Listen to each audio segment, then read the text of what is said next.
आप देख रहे हैं अल्फा डिफेंस हिंदी में आपका स्वागत है। आज के इस वीडियो में हम लोग बात करेंगे रशिया के single engine stealth fighter jet के बारे में। रशिया के रोस्टेक कॉर्पोरेशन की तरफ से इस फाइटर जेट को काफी शानदार तरीके से अनवील किया गया है। अगर आप पूरी टाइमलाइन को देखेंगे तो पहले उनकी तरफ से एक ट्रेलर रिलीज किया गया, बाद में कवर के अंदर इसके कुछ लीक फोटोग्राफ रिलीज की गई और अब इस फाइटर जेट की कुछ और फोटोग्राफ्स निकलकर पब्लिक डोमेन में आई हैं।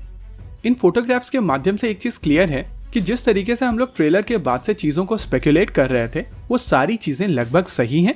ये एक single engine stealth fighter jet होने वाला है। अभी जो फोटोग्राफ्स निकलकर सामने आई हैं, जिनको अभी आपकी स्क्रीन के ऊपर डिस्प्ले किया गया है, इन फोटोग्राफ से एक और चीज समझ में आती है। इस फाइटर जेट के विंग और फ्यूसलाज के जॉइंट पर एयर इनटेक नहीं है, यानी कि चांसेस हैं कि इस फाइटर जेट का एयर इनटेक चिन माउंटेड एयर इनटेक हो।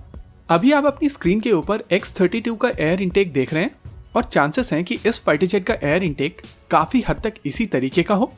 हालांकि इस फाइटर जेट की बॉडी काफी ज्यादा स्ट्रीमलाइन रखी गई है और ये एक नैरो बॉडी वाला एयरक्राफ्ट होने वाला है। इसके उलट X-32 की बॉडी काफी ज्यादा फैट थी और इसी वजह से इन दोनों फाइटर जेट्स को कंपेयर करना सही नहीं होगा। वैसे अभी कुछ और इन्फॉर्मेशन निकलना बाकी है, जैसे कि इस फाइटर जेट में कौन से इंजन का प्रयोग किया जाएगा, लेकिन माना जा रहा है कि इस फाइटर जेट में आइटम 30 इंजन का प्रयोग किया जाएगा।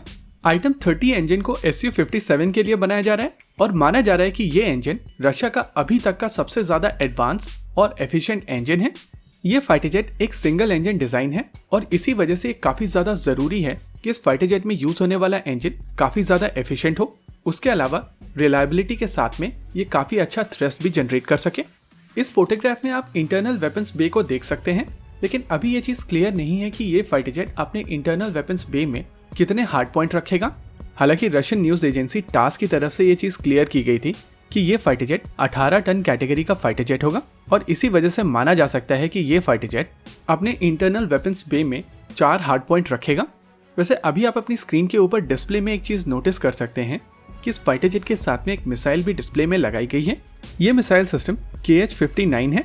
KH-59 एक TV guided land attack cruise missile है। इस मिसाइल सिस्टम की रेंज 200 किलोमीटर की है और इसका वेट 950 किलो के आसपास का है, यानी कि ये फाइटर जेट एक अच्छी खासी हैवी वेपनरी कैरी करेगा।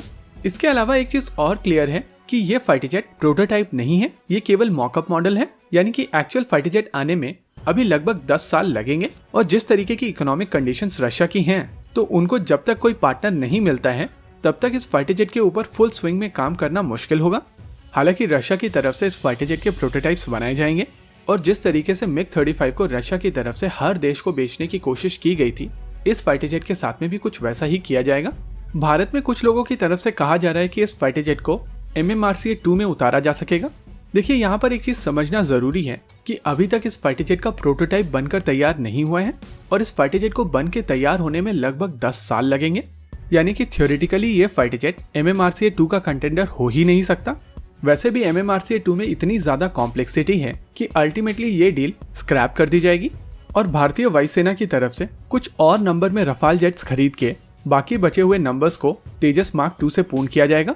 यानी कि ओवरऑल ये फाइटर जेट किसी भी प्रकार से भारतीय वायुसेना को कोई भी अपॉर्चुनिटी प्रोवाइड नहीं करता है और क्योंकि भारत ऑलरेडी अपने कुछ प्रोग्राम्स के ऊपर काम कर रहा है, ऐसी स्थिति में कॉन्सेप्ट को ज्वाइन करना एक अच्छा आइडिया नहीं होगा। अगर भारतीय वायुसेना की तरफ से MMRCA-2 में एक स्टेल्थ फाइटर को कंसिडर किया जाना है तो ये स्टेल्थ फाइटर Su-57 हो सकता है। Su-57 को काफी पहले कंप्लीट कर लिया गया था। इनफैक्ट इसके सभी वेपन्स को इसके साथ इंटीग्रेट करके रशिया की तरफ से इसको सीरिया में डिप्लॉय भी किया जा चुका है, यानी कि काफी हद तक ये फाइटर जेट अपनी डेवलपमेंटल लाइफ साइकिल को कंप्लीट कर चुका है और उस हिसाब से ये फाइटर जेट एक ऑप्शन हो सकता है। लेकिन यहाँ पर एक चीज समझना जरूरी है कि इस फाइटर जेट का आइटम 30 इंजन अभी तक बनकर पूरी तरीके से तैयार नहीं हुआ है और भारतीय वायुसेना के स्टैंडर्ड्स के हिसाब से अभी ये फाइटर जेट कंप्लीट नहीं है। इसके अलावा भारतीय वायुसेना के चीफ ने एक चीज पहले भी क्लियर की है कि भारतीय वायुसेना एक 5th जनरेशन फाइटर जेट बाहर से इंपोर्ट नहीं करेगी। इनफैक्ट भारतीय वायुसेना की तरफ से AMCA को पूरा सपोर्ट दिया जाएगा और इसी वजह से माना जा सकता है कि भारतीय वायुसेना की तरफ से कुछ और नंबर में रफाल लेकर इस रिक्वायरमेंट को तेजस मार्क 2 से पूर्ण किया जाएगा। ओवरऑल रशिया का ये जो नया फाइटर जेट है ये अभी केवल कॉन्सेप्ट है और ये भारत के लिए ऑप्शन है ही नहीं। इसी के साथ आज के इस वीडियो में रखते हैं केवल इतना ही। वीडियो को अंत तक देखने के लिए धन्यवाद। देखते रहिए अल्फा डिफेंस। जय हिंद।